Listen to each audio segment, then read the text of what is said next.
La France dispose d'un accès privilégié à la mer. Elle possède 4 façades maritimes métropolitaines. Manche Est, mer du Nord, Nord-Atlantique, Manche Ouest, Sud-Atlantique et Méditerranée.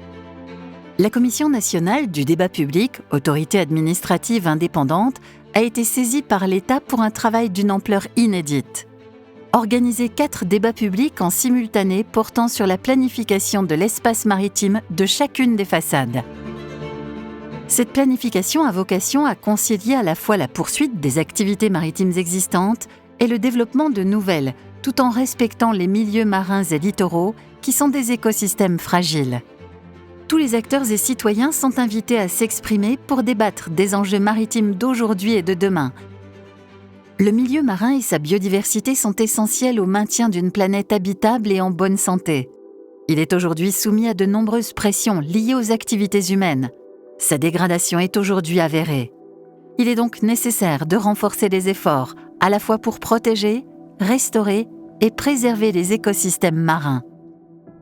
Réduire les pressions sur le milieu marin implique d'encadrer, de façon volontaire ou réglementaire, les activités humaines là où leur impact met en péril l'état écologique des espèces et des habitats.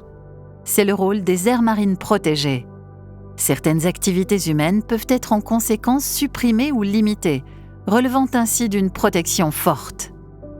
Les 4 débats publics doivent permettre d'identifier les secteurs à privilégier pour le développement d'une protection forte.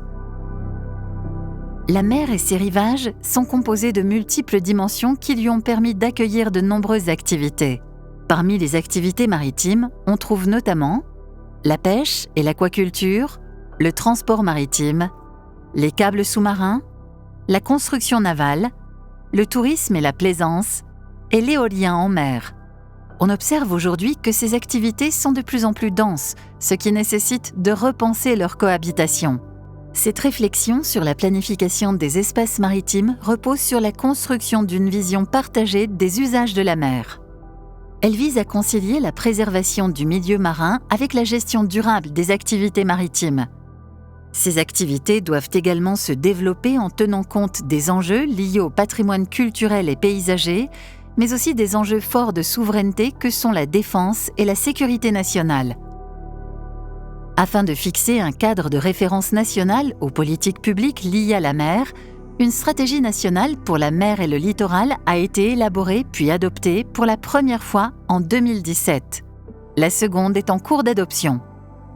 Pour chacune des façades maritimes, un document de planification vient décliner les conditions de mise en œuvre de la stratégie nationale en fonction des spécificités locales. Ces documents sont mis à jour tous les 6 ans. Ils doivent permettre de donner une visibilité aux acteurs économiques des territoires, aux élus locaux ainsi qu'aux citoyens.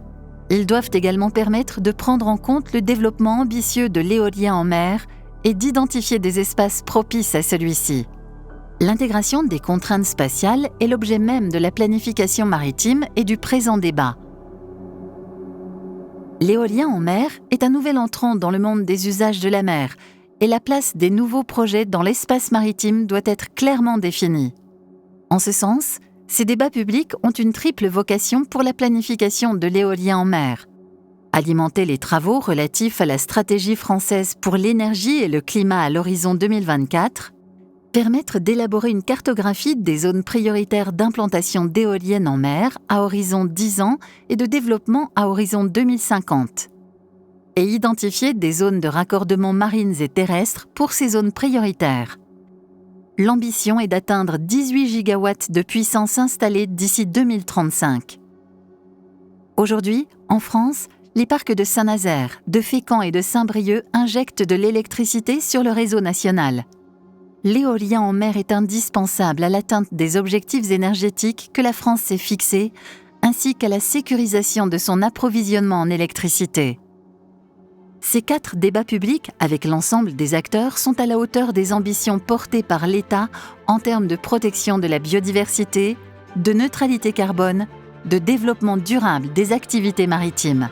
Pour chaque façade, le débat public constitue une opportunité inédite de mieux faire connaître et d'anticiper les interactions entre les usagers de la mer, de renforcer la protection du milieu marin et d'identifier les axes de développement de l'éolien en mer sur le long terme.